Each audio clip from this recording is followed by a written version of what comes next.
Hi good morning. അപ്പോൾ നമുക്കിന്നൊരു mixed vegetable കൂട്ടുകറി ഉണ്ടാക്കിയാലോ. സാധാരണ നമ്മൾ കൂട്ടുകറി ഉണ്ടാക്കാറുണ്ട്, അത് കായും ചേനയും കടലയും മാത്രം ചേർത്തിട്ടാണ് നമ്മൾ ആ ഒരു കൂട്ടുകറി ഉണ്ടാക്കാറുള്ളത്. ഈ ഒരു കൂട്ടുകറി എന്ന് പറയുമ്പോൾ നമ്മുടെ മറ്റുള്ള വെജിറ്റബിൾസും കൂടി ചേർത്തിട്ടാണ് നമ്മൾ ഈ ഒരു കൂട്ടുകറി ഉണ്ടാക്കാൻ പോകുന്നത്. അപ്പോൾ നിങ്ങളിങ്ങനെ കൂട്ടുകറി ഉണ്ടാക്കിയില്ലെങ്കിൽ ഉറപ്പായിട്ടും ട്രൈ ചെയ്യും കേട്ടോ. ഇവിടെ ചെറുതായിട്ട് മഴയൊക്കെ പെയ്യുന്നുണ്ട്, അപ്പോൾ മഴയുടെ സൗണ്ടും കൂടി ഈ ഒരു സൗണ്ടിൻ്റെ കൂടെ നിങ്ങൾക്ക് കേൾക്കാൻ പറ്റും. അപ്പോൾ നമ്മുടെ കൂട്ടുകറി എങ്ങനെയാണ് ഉണ്ടാക്കുന്നതെന്ന് നോക്കാം. നമുക്ക് നമ്മുടെ ഇൻഗ്രീഡിയൻസ് നോക്കാം. ഞാനിപ്പോൾ 1 കപ്പ് ചേന ചെറുതായിട്ട് കട്ട് ചെയ്തെടുത്തിട്ടുണ്ട്. 1/4 കിലോ മത്തങ്ങ, ക്ലീനിങ്ങിന് മുൻപുള്ള അളവാണ് കേട്ടോ ഈ പറയുന്നത്. 1/4 കിലോ മത്തങ്ങ കട്ട് ചെയ്തെടുത്തിട്ടുണ്ട്. മത്തങ്ങയൊക്കെ കുറച്ച് വലിപ്പത്തിലാണ് കട്ട് ചെയ്തെടുത്തിട്ടുള്ളത്. ഈ ഒരു വലിപ്പത്തിൽ 2 ക്യാരറ്റ് കട്ട് ചെയ്തെടുത്തിട്ടുണ്ട്. 1/4 കിലോ കുമ്പളങ്ങയും കട്ട് ചെയ്തെടുത്തിട്ടുണ്ട്. മത്തങ്ങയും കുമ്പളങ്ങയും 1/4 കിലോ, ബാക്കി ക്യാരറ്റും ചേനയും 1 കപ്പ് വീതം ഉണ്ടാവും. പിന്നെ എടുത്തിരിക്കുന്നത് 1/4 കപ്പ് കടല വേവിച്ചെടുത്തിട്ടുണ്ട്. 1/4 കപ്പ് ഗ്രീൻ പീസ് വേവിച്ചെടുത്തിട്ടുണ്ട്. ഉപ്പ് മാത്രം ചേർത്താണ് കടലയും ഗ്രീൻ പീസും വേവിച്ചെടുത്തിട്ടുള്ളത്. 1/4 കപ്പ് എന്ന് പറഞ്ഞിട്ടുണ്ടെങ്കിൽ കുക്ക് ചെയ്യുന്നതിന് മുന്നേ ഉള്ള അളവാണ്. 1/4 കപ്പ് ഗ്രീൻ പീസും 1/4 കപ്പ് കടലയും. പിന്നെ 1.5 കപ്പ് മുതൽ 2 കപ്പ് വരെ തേങ്ങ ചേർക്കാം. ഞാനിപ്പോൾ 2 കപ്പ് തേങ്ങയാണ് എടുത്തിട്ടുള്ളത്. അതെന്ന് വെച്ചാൽ നമുക്ക് വറവിടാനും അതുപോലെ തന്നെ അരയ്ക്കാനും ആയിട്ടാണ് 2 കപ്പ് തേങ്ങ വേണ്ടത്. അപ്പോൾ ഇത് രണ്ടും കുക്ക് ചെയ്ത് വെച്ചിരിക്കുന്നതുകൊണ്ട് തന്നെ നമുക്ക് ബാക്കിയുള്ള കാര്യങ്ങൾ വേഗം കഴിയും. ഇനി നമുക്കൊരു കുക്കറിലേക്ക് ബാക്കിയുള്ള കാര്യങ്ങളൊക്കെ ആഡ് ചെയ്ത് കൊടുക്കാം. അപ്പോൾ നമ്മൾ കുക്കറിൽ ഗ്രീൻ പീസും കടലയും വേവിച്ച അതേ വെള്ളത്തിലേക്ക് തന്നെ ഞാൻ ചേന ഇട്ട് കൊടുക്കുകയാണ്. ചേന കുക്കാവാനായിട്ട് 2 വിസിലിൻ്റെ ആവശ്യമുണ്ട്. അതുകൊണ്ട് ചേന 1 വിസിൽ വന്നു കഴിഞ്ഞതിന് ശേഷം നമുക്ക് ബാക്കിയുള്ള പച്ചക്കറികൾ ആഡ് ചെയ്യാം. ചേനയിലേക്ക് ഉപ്പൊന്നും ചേർക്കുന്നില്ല, ഈ വെള്ളത്തിന് ഉപ്പുള്ളതാണ്. അതുകൊണ്ട് തന്നെ ഞാൻ ചേന അടച്ചിട്ട് 1 വിസിൽ വരുന്നത് വരെ കുക്ക് ചെയ്യാൻ പോവാണ്. ഈ സമയത്ത് നമുക്ക് അരപ്പിൻ്റെ കാര്യങ്ങളൊക്കെ റെഡിയാക്കാം. നമ്മളിപ്പോൾ മിക്സിയുടെ ജാർ എടുത്തിട്ടുണ്ട് അരപ്പ് റെഡിയാക്കാനായിട്ട്. ഇതിലേക്ക് ഒരു 3/4 കപ്പ് തേങ്ങ ചേർത്ത് കൊടുക്കാം. 1/2 കപ്പായാലും കുഴപ്പമില്ല കേട്ടോ, തേങ്ങ അധികം വേണ്ടാന്നുണ്ടെങ്കിൽ. ഇതിലേക്ക് നമുക്ക് ഈ കൂട്ടുകറിക്ക് ആവശ്യമായ 1.5 ടീസ്പൂൺ കുരുമുളക്, ഞാനിപ്പോൾ കുരുമുളകാണ് കൂടുതൽ ചേർക്കുന്നത്. മുഴുവൻ കുരുമുളക് ഇല്ലയെന്നുണ്ടെങ്കിൽ കുരുമുളക് പൊടി ചേർത്താലും മതി. കുരുമുളക് തന്നെ ചേർക്കുകയാണെങ്കിൽ കൂടുതൽ ടേസ്റ്റ് ഉണ്ടാവും.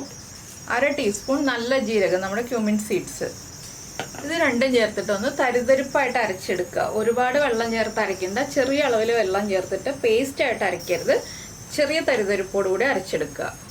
അപ്പോൾ നമ്മുടെ അരപ്പ് അധികം വെള്ളമില്ലാതെ ഇതുപോലെ അരച്ചെടുത്തിട്ടുണ്ട്. ഇനി നമുക്ക് ഈ അരപ്പ് മാറ്റി വയ്ക്കാം. ഇനി നമുക്ക് ബാക്കിയുള്ള കഷ്ണങ്ങൾ കുക്ക് ചെയ്യാൻ വയ്ക്കാം. അപ്പോൾ നമ്മുടെ ചേന 1 വിസിൽ വന്ന് ഹാഫ് കുക്കായിട്ടുണ്ട്. ഇതിലേക്ക് നമ്മൾ കട്ട് ചെയ്ത് വെച്ചിരിക്കുന്ന കുമ്പളങ്ങ, അതുപോലെ തന്നെ ക്യാരറ്റ്, അതിൻ്റെ കൂടെ തന്നെ മത്തങ്ങയും, പിന്നെ നമ്മൾ ഈ കഷ്ണങ്ങളിലേക്കൊന്നും മഞ്ഞൾപ്പൊടി ഒന്നും ചേർത്തിട്ടില്ല. ഒരു 1/2 ടീസ്പൂൺ മഞ്ഞൾപ്പൊടി, 1/2 teaspoon Kashmiri chilli powder. Kashmiri chilli powder മാത്രമേ ചേർക്കുന്നുള്ളൂ. എന്താണെന്ന് വെച്ചാൽ നമ്മൾ കുരുമുളക് അരച്ചിട്ടുണ്ടല്ലോ, അതുകൊണ്ട് കാശ്മീരി ചില്ലി പൗഡറിൻ്റെ ആ ഒരു എരിവ് മതി. ഈ വെജിറ്റബിൾസിന് ആവശ്യമായ ഉപ്പും കൂടി ചേർക്കുക. കടലയ്ക്കും ഗ്രീൻ പീസിനും ഉപ്പ് ചേർത്തതാണ്, അതുകൊണ്ട് നമുക്കിപ്പോൾ ഇനി അധികം ഉപ്പ് ചേർക്കേണ്ട. ഇതിലേക്ക് കുറച്ച് കറിവേപ്പിലയും കൂടി ചേർത്തിട്ട് നമുക്ക് കുറച്ച് വെള്ളവും കൂടി ചേർത്ത് 1 വിസിൽ വരുന്നത് വരെ ഒന്നുകൂടി വേവിച്ചെടുക്കാം. കുറേ അധികം വെള്ളം ചേർക്കരുത്. എന്താണെന്ന് വെച്ചാൽ നമ്മുടെ കൂട്ടുകറി എന്ന് പറയുമ്പോൾ ഈ വെജിറ്റബിൾസിൽ നിന്ന് കുറച്ച് വെള്ളം ഇറങ്ങും. അതുപോലെ തന്നെ ചേന വേവിച്ച വെള്ളം ബാക്കിയുണ്ട്. അപ്പോൾ നമുക്കിനി 1 വിസിൽ വരുന്നത് വരെ വീണ്ടും വെയിറ്റ് ചെയ്യാം. ഇതിന് 1 വിസിൽ വരുന്ന സമയത്ത് നമുക്ക് നമ്മുടെ വറവ് റെഡിയാക്കി എടുക്കാം. വറവ് റെഡിയാക്കാൻ കുറച്ച് സമയം എടുക്കും. അപ്പോൾ അതും കൂടി റെഡിയാക്കി വെച്ചിട്ടുണ്ടെങ്കിൽ നമുക്ക് വേഗം തന്നെ കൂട്ടുകറി മിക്സ് ചെയ്തെടുക്കാം. അപ്പോൾ നമ്മൾ വറവ് റെഡിയാക്കാനായിട്ട് പാൻ വെച്ചിട്ടുണ്ട്. പാനിലേക്ക് നമുക്ക് കുറച്ചധികം വെളിച്ചെണ്ണ ചേർക്കണം. നമുക്ക് തേങ്ങ കൂടുതൽ വറുത്തെടുക്കാനുള്ളതാണ്, അതുകൊണ്ടാണ് വെളിച്ചെണ്ണ കുറച്ചധികം വേണം എന്ന് പറയുന്നത്. ഈ വറവ് എപ്പോൾ വേണമെങ്കിലും റെഡിയാക്കി വെക്കാം കേട്ടോ. നമുക്ക് കറി ഉണ്ടാക്കാൻ തുടങ്ങുന്നതിന് മുന്നേ തന്നെ വറവ് റെഡിയാക്കി വെക്കാവുന്നതാണ്. വെളിച്ചെണ്ണ ഒന്ന് ചൂടായി വരട്ടെ. അപ്പോൾ നമ്മുടെ എണ്ണ ചൂടായി വന്നിട്ടുണ്ട്. നമുക്കിതിലേക്ക് 1 ടീസ്പൂൺ കടുക് ചേർത്ത് കൊടുക്കാം.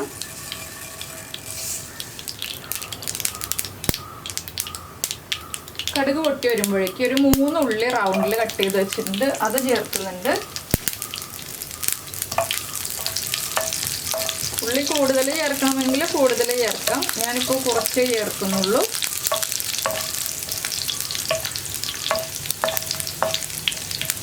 ഉള്ളി ചേർത്ത് ഒന്ന് കളർ ചേഞ്ചായി തുടങ്ങുമ്പോൾ നമ്മൾ 4 വറ്റൽമുളകും കൂടി ചേർത്ത് കൊടുക്കുന്നുണ്ട്. ഇനി ഇതിൻ്റെ കൂടെ തന്നെ ഒരു 4-5 തണ്ട് കറിവേപ്പില,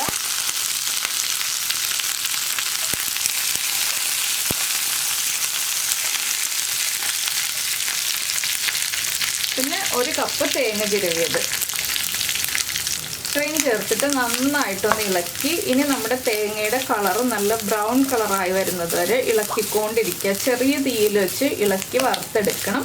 കുറച്ച് സമയം എടുക്കും. അപ്പോൾ ഇനി തേങ്ങ ഒന്ന് കുക്കായി വരട്ടെ, അതുവരെ നമുക്ക് ഇളക്കി കൊടുക്കാം. ഇപ്പോൾ ഉണ്ടോ നമ്മുടെ തേങ്ങയുടെ കളറൊക്കെ മാറിയിട്ടുണ്ട്. നമുക്ക് ഫ്ലെയിം ഓഫ് ചെയ്ത് തേങ്ങ മാറ്റി വയ്ക്കാം. ഇതേ പാനിൽ തന്നെ വയ്ക്കുകയാണെങ്കിൽ ഇളക്കിക്കൊണ്ടിരിക്കുക. എന്താണെന്ന് വെച്ചാൽ തേങ്ങ കരിഞ്ഞു പോരുത് പാനിൻ്റെ ചൂടുകൊണ്ട്, അല്ലെങ്കിൽ വേറെ പ്ലേറ്റിലേക്ക് മാറ്റി വയ്ക്കാം കേട്ടോ. അപ്പോൾ ഇത്രയും മതി, തേങ്ങയുടെ കളർ ഇത്രയും മാറിയാൽ മതി. ഇനി ഈ പാനിൽ ഇരുന്നിട്ട് വീണ്ടും ചൂടായിക്കൊണ്ടിരിക്കും. അതുകൊണ്ട് ഞാൻ ഇത്രയാക്കിയിട്ട് മാറ്റി വയ്ക്കുകയാണ്. ഇനി നമുക്ക് വേറെ ചട്ടി വയ്ക്കാം. അപ്പോൾ നമ്മൾ വേവിച്ച് വെച്ചിട്ടുള്ള മത്തങ്ങയും ക്യാരറ്റും ചേനയും കുമ്പളങ്ങയും എല്ലാം ഞാനൊരു ചട്ടിയിലേക്ക് മാറ്റിയിട്ടുണ്ട്. ഇതിൻ്റെ കൂടെ തന്നെ നമ്മൾ ആദ്യം വേവിച്ചിരുന്നില്ലേ ഗ്രീൻ പീസും കടലയും, അതും കൂടി ചേർക്കുക. ഇനി ഇതൊന്ന് നന്നായിട്ട് ഇളക്കി മിക്സ് ചെയ്യുക. ഇതിലേക്ക് നമ്മൾ ഇനി ചേർക്കാൻ പോകുന്നത് ഒരു 1.5 ടേബിൾ സ്പൂൺ ശർക്കര.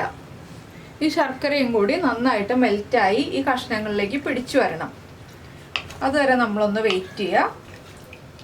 ഒന്ന് നന്നായിട്ട് തിളച്ച് ആ കഷ്ണങ്ങളിലേക്ക് ശർക്കരയൊക്കെ പിടിക്കുന്നത് വരെ വെയിറ്റ് ചെയ്താൽ മതി കേട്ടോ. ഒരുപാട് സമയം വേണ്ട, ഒന്ന് തിളച്ച് വന്നാൽ മതി. അപ്പോൾ തന്നെ ശർക്കര മെൽറ്റായി പിടിച്ച് വന്നോളും.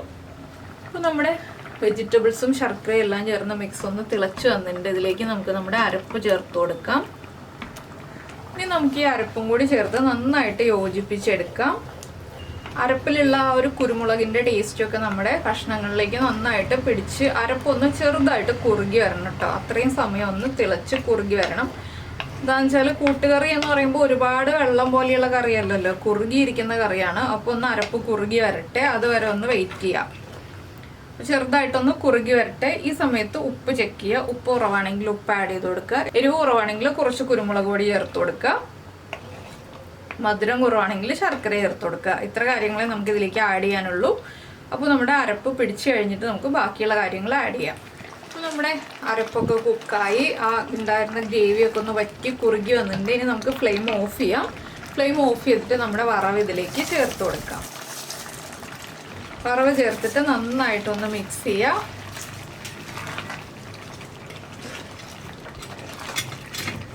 ചൂടോടുകൂടി നന്നായിട്ട് മിക്സ് ചെയ്ത് കഴിയുമ്പോൾ ഇതാ കണ്ടോ, ഇനി ആ തേങ്ങയൊക്കെ നന്നായിട്ട് കുക്കായത് ഒന്ന് കുതിർന്ന് വരും, കുതിർന്ന് സോഫ്റ്റായി വരും ഈ ചൂടിൽ, ചട്ടിയുടെ ചൂടിലിരുന്നിട്ട്.